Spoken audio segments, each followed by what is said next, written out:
Thanks for joining us today. Hello and welcome to the program. I'm Lee Ji-yoon in Seoul. Coming up on today's edition of Business Daily. In light of the U.S.-China summit last week, we sit down with an expert to take a look at what impact this meeting may have on the Korean economy as well. With Korea currently battling air pollution mostly caused by fine dust, we look into the economic damage it could inflict on the local economy. These stories and more coming right up.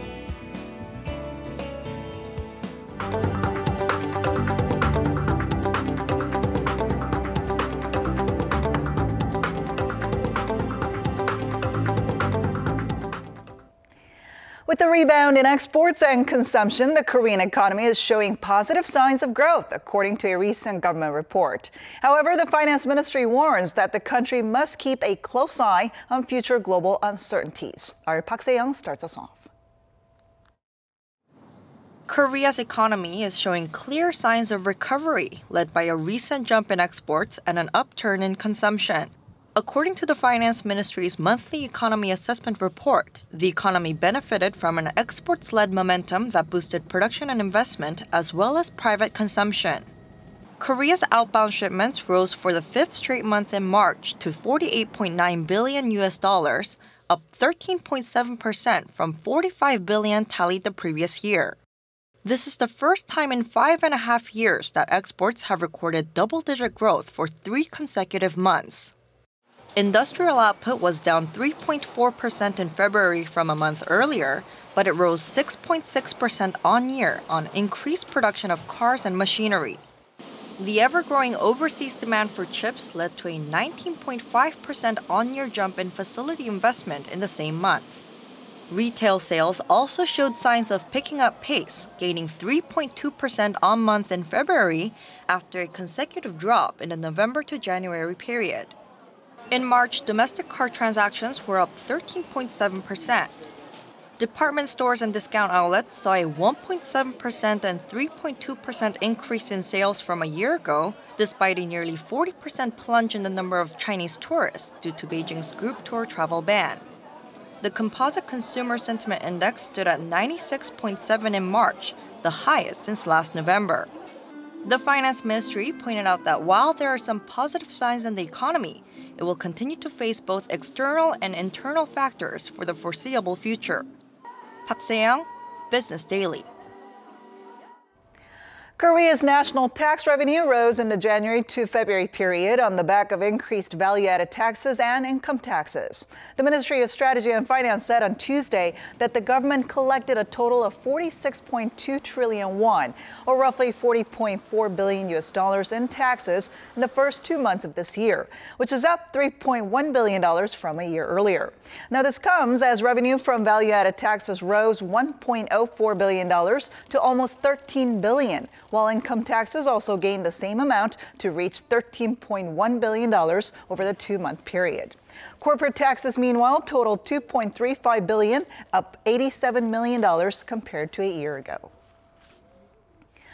The latest survey of business sentiment showed that Korean firms still hold a pessimistic outlook, though they were a little less so than the first quarter.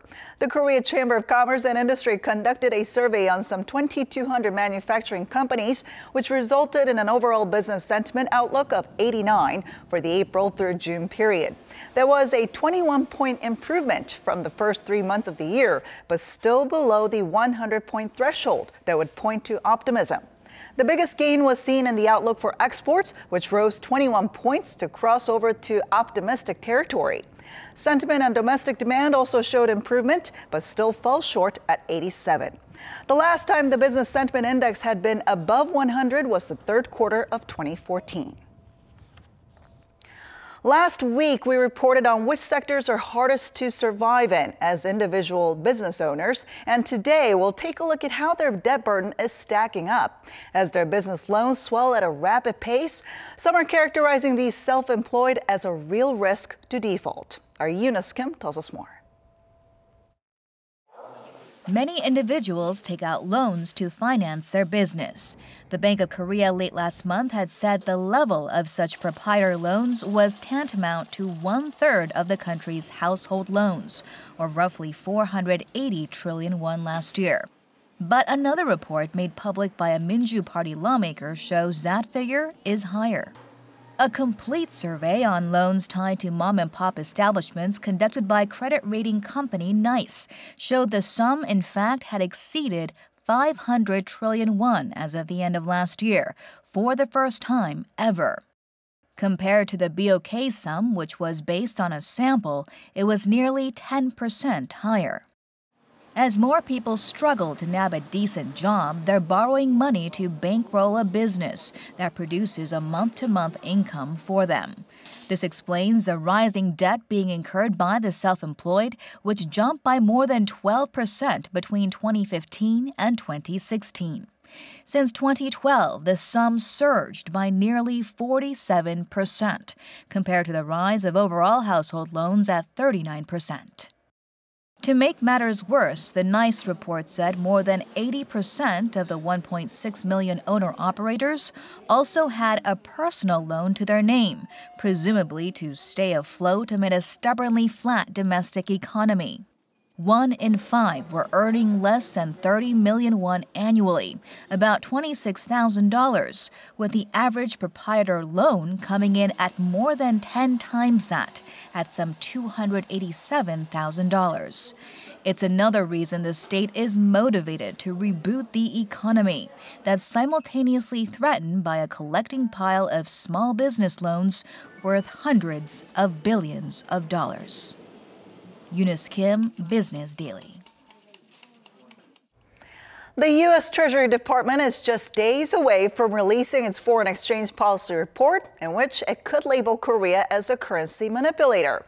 But after last week's meeting between the leaders of the U.S. and China, some are letting out a sigh of relief, as the possibility looks increasingly unlikely. Take a look. There have been concerns that Korea may be labeled a currency manipulator along with China when the U.S. Treasury Department's semi-annual report on foreign currency practices is released at the end of this week. Such concerns stem from the fact that Korea was placed on the department's currency monitoring list last year, along with China, Japan, Germany, Taiwan, and Switzerland, for meeting 2 of the 3 criteria used to gauge unfair currency practices. But thanks to the recent meeting between U.S. President Donald Trump and Chinese President Xi Jinping, experts say that Korea's chances of being called a currency manipulator have dropped. The 2 sides have agreed to a new 100-day plan for trade talks, with the goal of boosting U.S. exports and reducing America's trade deficit with China. So, with the 2 biggest economies looking to have averted an all-out trade war, agreeing on the need for a more balanced relationship instead, there are growing expectations that Washington will not put Beijing on its list of currency manipulators. And if China is excluded, then it's highly likely that Korea won't be put on the list either, a relief for the Korean economy, already facing a number of uncertainties both at home and abroad. And to tell us more about this, Professor Yang Jun-suk from the Catholic University of Korea joins us in the studio today. So good to see you. Happy to be here. All right, so first, the U.S. and China have agreed to a new 100 days of a plan for trade talks. Now, what do you think this plan will actually include? Well, they haven't made any announcement on exactly what is in these plans, so nobody knows. What we do know, though, is that there were rumors that Xi Jinping, when he visited Washington, D.C., would have an economic plan where it would create jobs in the United States. So perhaps some sort of factory where they produce parts for Chinese assembly or vice versa, import Chinese parts for American assembly. And then for Chinese imports from some sensitive American industries, such as automobiles and jet airliners and agricultural goods. And then perhaps some mutual development into U.S. Oil development, because Trump has been very interested in developing more oil within the United States. Okay. But basically, we don't know. We'll probably have to wait until the end of 100 days to find out. Then after Trump-Xi meeting, how likely do you think is that for Korea to be placed on the list for the U.S. Treasury Department's currency manipulator list? Okay, well, it was always obvious that Korea was going to be on at least one and probably two out of three criteria. The three criteria that the Treasury uses is that the other country has a trade surplus with the United States of over $20 billion. They have a current account surplus of more than 3% of GDP, and the currency intervention is above 2% of GDP, making their currency weaker and dollar higher. Mm-hmm. Now, Korea has been scoring more than $20 billion of bilateral trade surplus since 2013. Right. And then the current account surplus has been above 3%, 6 times, I believe, from 2009 onwards. Okay. So there's a good possibility that we'll be caught on those two criteria again in this report. But Korean currency intervention has not really ever been that high. So we'll probably get on the watch list again, but it was fairly doubtful that we would satisfy all three criteria.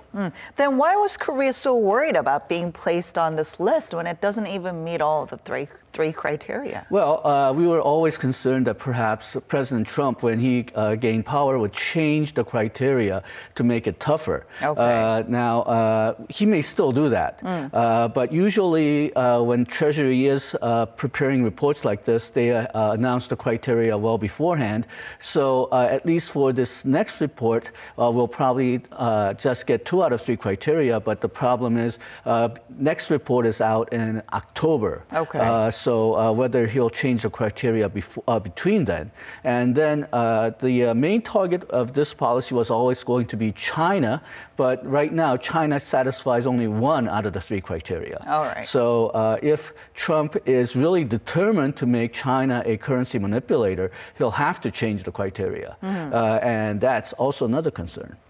Now, with an upturn in exports and other positive economic indicators coming out of the Korean economy, then do you think the Korean economy is kind of safe from the dangers of facing a possible April economic crisis? Right now, well, never say never. But right now, the chances of a so-called April crisis seems to be very low. Exports are rising, even though we were so concerned about Chinese retaliation against that.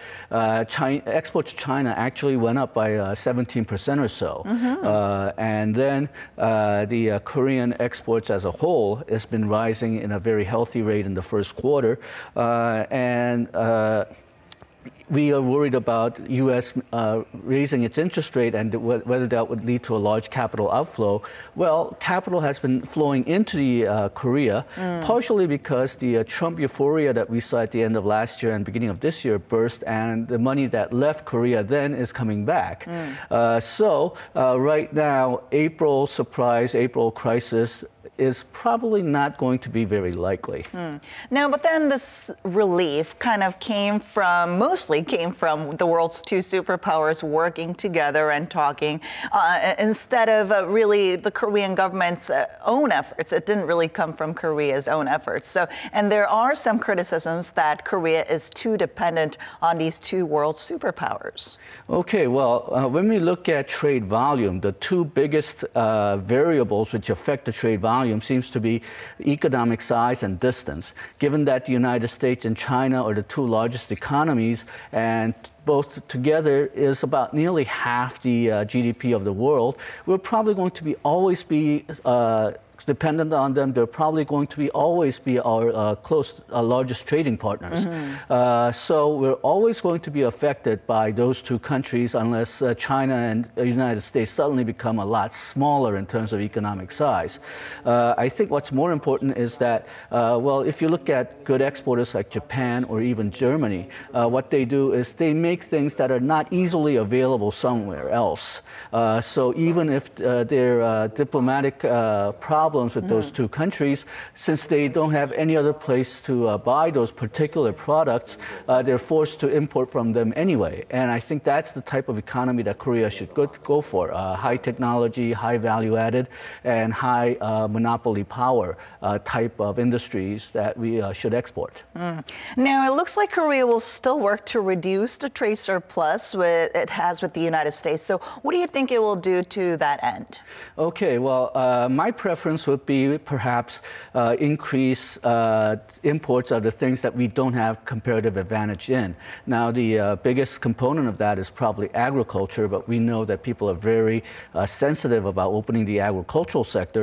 But that's partially because the Korean farmers don't really have place to fall back on. If there's more agricultural imports, then they're out of job, out of work, and they become very poor. So I think that kind of policy should be replaced by a social safety net, so that the farmers who are on the average, very old anyway, can either retire or produce very high value added agricultural products without worrying about how they're going to live for the next month or so. And then for the rest of us who cannot afford the expensive agricultural goods, they can just eat inexpensively imported agricultural goods. All right, well, for now, we'll keep our eyes on that U.S. Treasury's report coming on April 15th, right? Right. All right, thank you so much for coming in today. Thank you.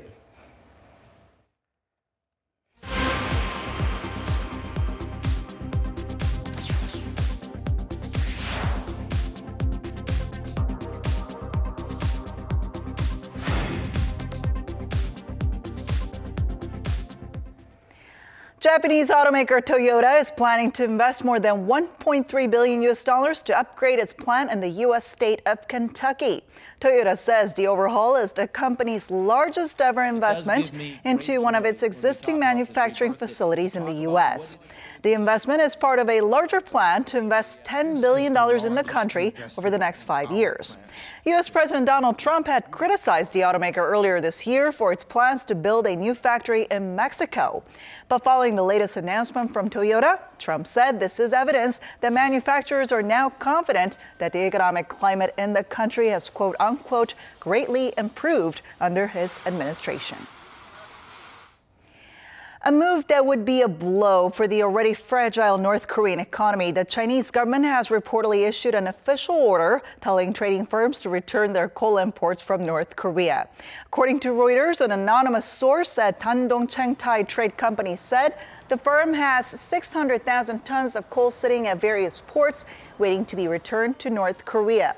Following its neighbors' repeated missile provocations, Beijing recently banned all imports of North Korean coal for the rest of this year. China is the largest buyer of North Korean coal, which is Pyongyang's leading export item and its most important source of hard currency. For the past few days, Koreans have been enjoying nice spring weather, free from the fine dust that had been blanketing the country for many weeks on end. Air pollution has become noticeably worse, and now Seoul has entered the ranks of the world's 3 most polluted major cities, alongside Beijing and Delhi. Our Lee Ju-young has more. Spring. It's the season of warm temperatures and new growth. But to many people's distaste, terrible air quality, mainly due to the country's battle with fine dust or particulate matter, is what Koreans have come to expect in this season of cherry blossoms. On top of pollutants coming from China, experts say the cause also has to do with daily activities and surrounding weather conditions. These small dust particles are man-made. It's when we burn something to make energy, like from our cars, at power plants, and even when we cook. It's a complex phenomenon because when particulate matter is produced, it doesn't just move to where we are, but actually undergoes a physiochemical conversion process. That's incredibly complicated, and we cannot understand it all. Particulate matter can be roughly 10 micrometers or less in diameter, or even as small as 2.5 micrometers. It's mainly made up of carbon, hydrocarbons, nitrates, sulfates, and harmful metals. If inhaled in large amounts, fine dust can potentially cause devastating health problems, including respiratory symptoms, allergic or hypersensitivity effects, and even cancer, which is why many here in the country are worried.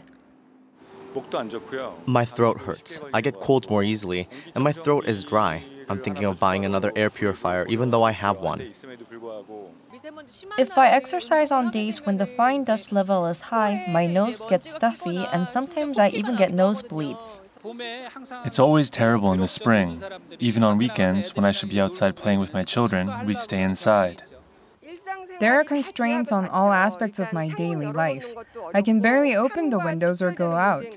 I really think this is a life or death problem. According to the Seoul Metropolitan Government, the level of PM2.5 this year has been the worst since 2014. Out of the first 85 days of the year, the number of days that exceeded the World Health Organization's recommended level was 52 days, or 61%. That puts it at 12 more days than the same period last year.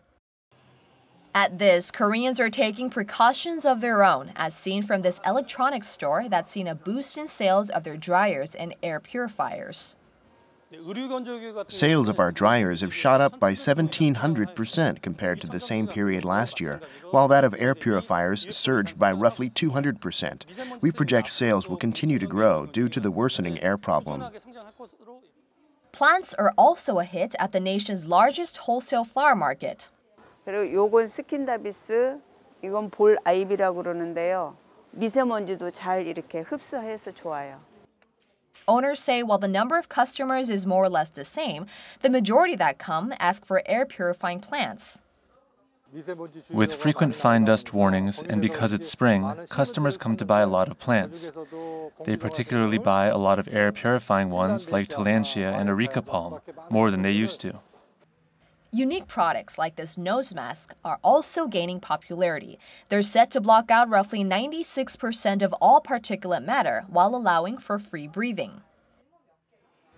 While there are many temporary solutions to ease current conditions, unless long-term measures are put in place, related losses are expected to reach billions of dollars.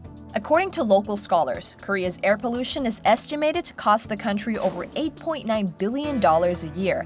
That being the conservative estimate. The OECD says by the year 2060, it would reach about $20 billion, which could shave off the country's GDP by roughly 0.63%. So how is this calculated? The losses include the adverse effect particle pollution will have on people's health, including early deaths of many as 9 million Koreans by 2060, according to the OECD. Even if it doesn't lead to deaths, it will add on to medical fees from, let's say, cardiovascular problems, strokes, or respiratory diseases like asthma. This would also lead to a drop in labor productivity. While the majority of the costs are expected to be health-related, defects seen in high-precision products like semiconductors and display panels are also expected to cause losses for manufacturers. So what can be done to improve the air quality and reduce pollution? Experts say, for one, Korea can scrap its plan to build 10 more coal-fired power plants between the years 2015 to 2022. Forcing cars to drive on alternating days is only a temporary solution. What we can do is to supply large numbers of electric or hybrid cars and set up more solar and wind power plants while reducing thermoelectric ones. Other than that, I think we should actively push for environmental cooperation with Japan and China to tackle particulate matter coming in from China. I think we could see a lot of effects if we tighten regulations and require stricter implementation. That would include revamping existing laws and standards. Experts also add that as much as problems related to China will take a long time to resolve, the government can start by implementing smaller measures like sending out daily notifications or advising people on how to conduct their daily activities to help alleviate growing anxiety among the general public and improve awareness. Lee Ju-young, Business Daily.